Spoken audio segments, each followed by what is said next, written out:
दीपक जल रहा है, दीप जल रहा है, उसको घी की जरूरत है।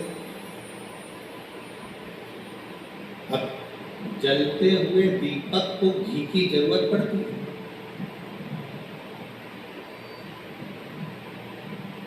जलते हुए दीपक को घृत की जरूरत है, जलते हुए दीपक को घी की जरूरत पड़ रही है। और अगर वो दिया बुझ गया, वो दिया समाप्त हो गया, उसका प्रकाश चले गया, वो दीपक बुझ गया, फिर उसमें कितना भी घी डालो, कितना भी घृत उस दिए में डाला जाए, उसके लिए जरूरत पड़ेगी क्या? जल के बोलो जरा। अगर दीपक जल रहा है, दीप जल रहा है, दीपक प्रकाशित है, तो उसमें घी की जरूरत पड़ती है और घी उसमें डाला जाता है। दीप बुझने के बाद, दीपक का प्रकाश जाने के बाद आप उसमें कितना भी घी डालिए, कितना भी घृत डालिए, उसकी कोई मूल्य नहीं, उसकी कोई महत्वता नहीं। उसी तरह जब संत, साधु, गुरुजन, तपस्वी जन, साधक जन, उपासक जन हमारे करीब में रहते हैं, तब हम उन्हें पहचान नहीं पाते, हम उन्हें जान नहीं। और जब वो संत, वो गुरु, वो तपस्वी, वो साधक, वो सन्यासी हमारे बीच में से चले जाते हैं, तब हमारे को लगता है कि हम उनके करीब में होते तो अच्छा। शिव महापुराण के महत्तम में जिस देवराज ब्राह्मण की कथा का महत्व कहा गया है, वो देवराज नामक का ब्राह्मण, ब्राह्मण कुल में जन्म लेने के बाद भी ब्राह्मण कर्म से वंचित है।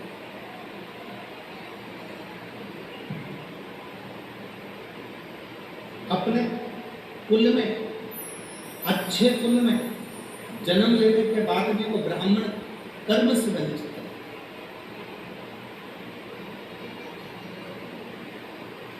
और एक बात हमने पहले भी कही, आज फिर कहते हैं रतनगढ़ की इस भूमि पर, आपका भाग्य आपके कर्म को नहीं बदल सकता, आपका भाग्य आपके कर्म को नहीं बदल सकता। और एक बात निश्चित है, आपका किया गया कर्म आपके भाग्य को जरूर बदल सकता है।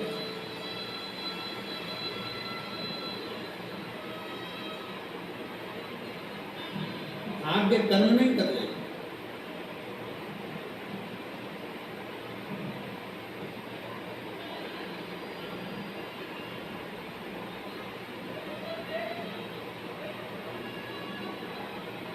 और आपका किया गया अच्छा कर्म आपके भाग्य को जरूर बढ़ाएगा। इसलिए मत बुरे कर्म कर बंदे, वरना पछताएगा, भगवान की आंखों से तो बच नहीं पाएगा, तो बच नहीं पाएगा। अरे वो अज्ञानी मत कर नादानी, अरे वो अज्ञानी मत कर नादानी। तेरे कर्म का फल भी तू ही पाएगा, जैसा किया तूने तेरे आगे मत बुरे कर्म कर बंदे, वरना पछताएगा, भगवान की आंखों से तू बच नहीं पाएगा, तू बच नहीं पाएगा। आपका भाग्य आपके कर्म को नहीं बदला।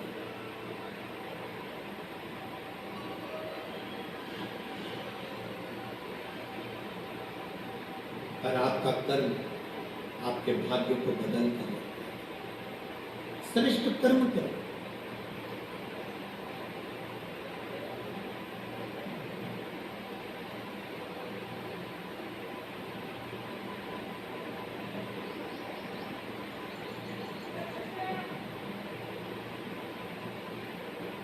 हम कहेंगे और हो सकता है कि लोगों को हमारी बात का बुरा लगे,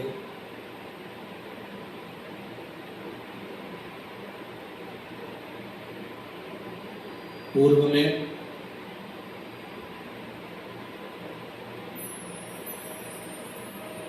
सबसे ज्यादा कठोर घात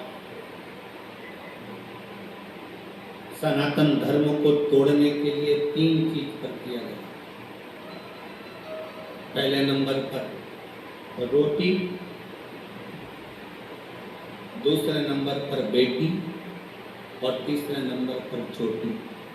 सनातन को तोड़ने के लिए इन 3 पर कठोर घात पूर्व में किया।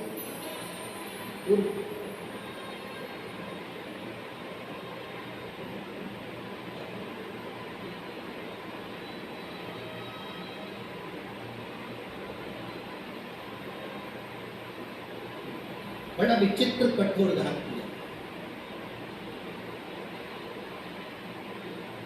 इसलिए सनातन धर्म की मजबूती के लिए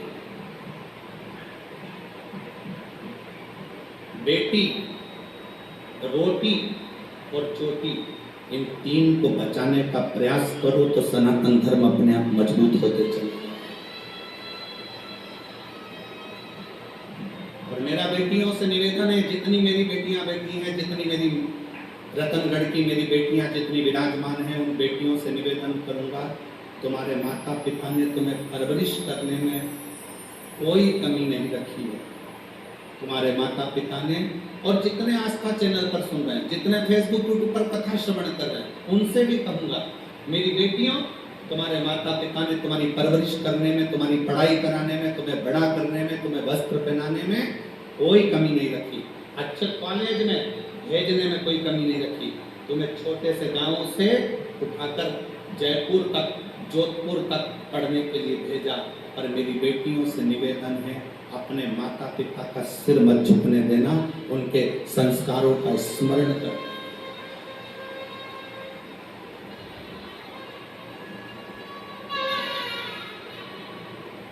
जब एक अच्छे कुल की बेटी किन्हीं विधर्मियों के पास जाती हैं, जब एक अच्छे कुल की बेटी किन्हीं विधर्मियों के पास पहुंच जाती हैं, जरा सा बॉडी शॉडी देकर, जरा सा गाड़ी का डीजल पेट्रोल देकर, तो बहल जाते हैं। और आखिरी में उन बेटियों के टुकड़े जब फ्रीज में और अटैची में मिलते हैं तो दिल भी दहल जाता है कि ये बेटियों की दशा। थोड़ा समझो, सनातन धर्म की मजबूती का क्रम है बेटी, रोटी और चोटी। रोटी से मतलब है अपना खान पान, अपना भोजन।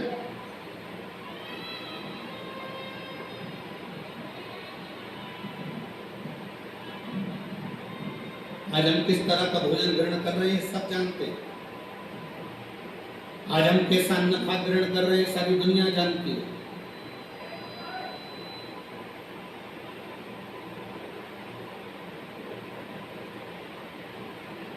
तीनों बच नहीं। मेरे देवदेव ने, महादेव ने, मेरे शंकर भगवान ने, मेरे उभरदानी, मेरे शंभु ने, मेरे शिव ने, जब अमरनाथ जी की गुफा में माता पार्वती जी को लेकर मेरे शंकर भगवान अमरनाथ की गुफा में अमर कथा कहने के लिए गए,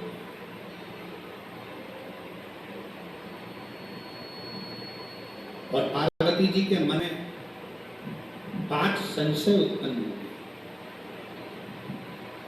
उन 5 संशय में से एक संशय माता पार्वती जी का था, इस संसार में रहने वाला मानव जब घोर कलयुग आएगा, कलिकाल चलता जाएगा, कलयुग बढ़ता चले जाएगा, कलिकाल बढ़ता चले जाएगा, तो पाप कर्म में लिप्त होता चलेगा। पाप कर्म में लिप्त हो रहा।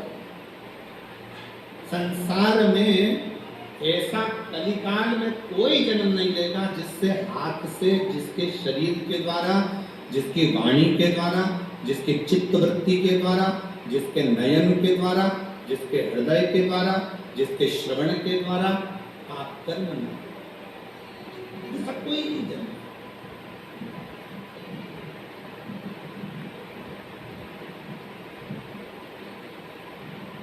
सब पाप में लिप्त मिले। पार्वती जी ने कहा भगवान शिव से, भगवान ओगढ़दानी से, भगवान शंकर से, बाबा मेरे मन के 5 संशय हैं। इन 5 संशय में से पहला संशय है कली काल में जन्मे मनुष्य की व्यथा किस चीज से मिटेगी।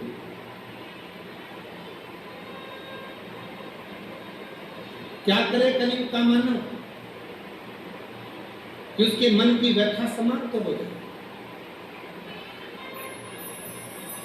अभी कथा में कहा था, शाहदा में जब कथा कर रहे थे महाराष्ट्र में, तो आपको कहा था भगवान राम जी के जीवन में इतना दुख आया, इतना दुख आया, राम जी को एक से बढ़कर एक संत मिले, राम जी को एक से बढ़कर एक ज्योतिषी मिले, राम जी को एक से बढ़कर एक दूरदृष्टि से देखने वाले संत, साधु, तपस्वी, साधक सब मिले। पर राम जी ने किसी को अपना हाथ दिखाकर ये नहीं पूछा कि मेरा भाग्य क्यों गड़बड़ है। संतों ने कहा राम जी से, राम क्या बात है, क्या हो गया।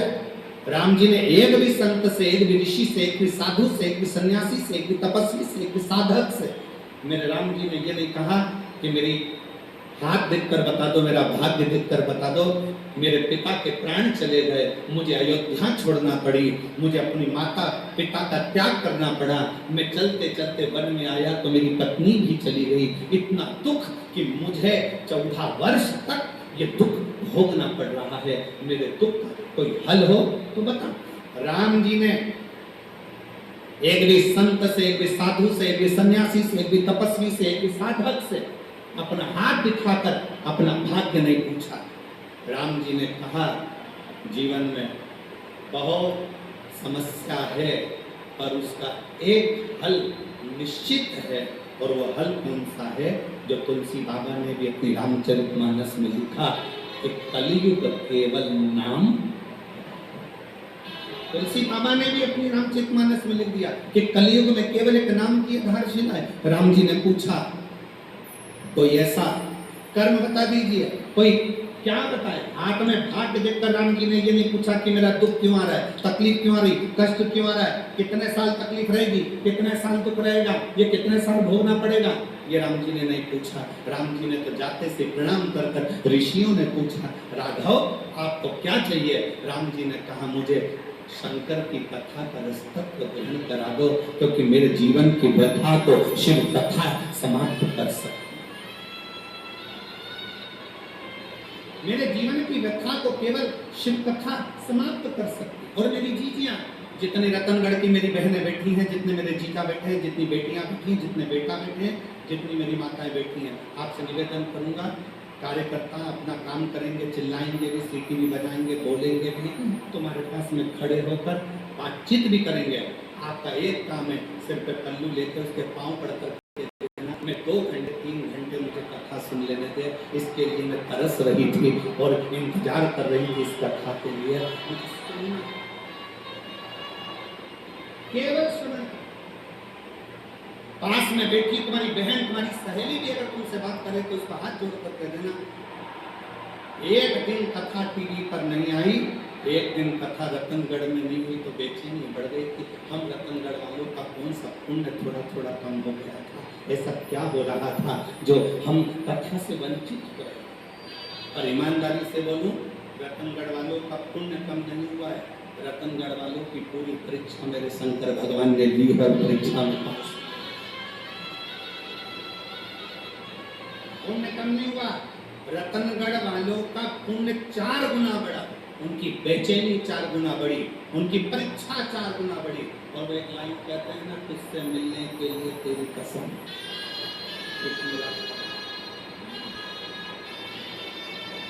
पूरी इंतजार करते रहे, ने अपने छोराओं से कहा, देखो जरा मोबाइल पे कथा हो रही है, देखो जरा कथा हो रही है, देखो जरा कथा हो रही है क्या, देखो जरा कथा हो रही है क्या। हम लाहौटी जी, हाँ बेटे लाहौटी जी, आपको भी और पूर्व विधायक जी आपको भी धन्यवाद देते हैं। साधु का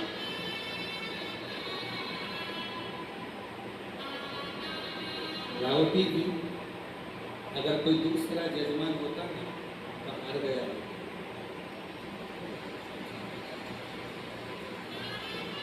और आपके साथ में माननीय विधायक महोदय जी भी, एक एक बच्चा और एक एक बेटी हमारे साथ कदम से कदम मिलाते हैं।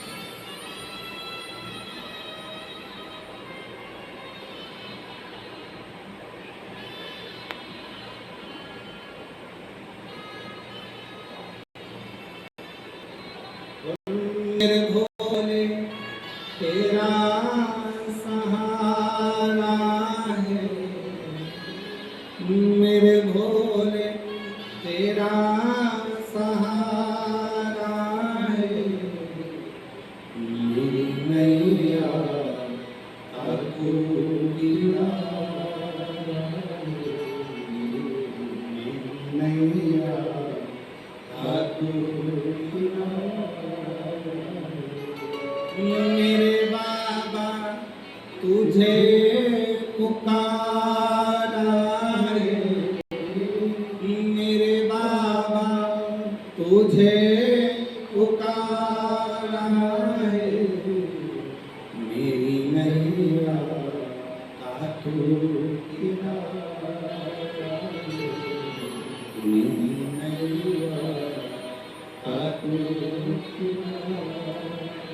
राम जी ने कहा कि मुझे शिव की कथा सुना दो तो मेरी व्यथा समाप्त हो जाएगी। बस यही कथा शिव पुराण की करती है।